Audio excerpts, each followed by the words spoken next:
বুয়েটে ছাত্র নাকি শিবির করার অপরাধে শহীদ হলো আমার ভাই আবরার ফাহাদে।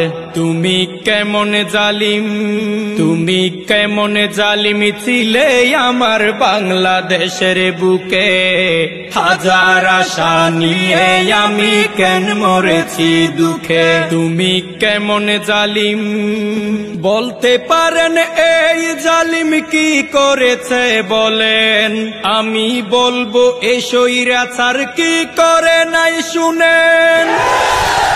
2006 সালে 28 অক্টোবরে রাস্তায় পিটিয়ে আমার ভাইকে হত্যা করে।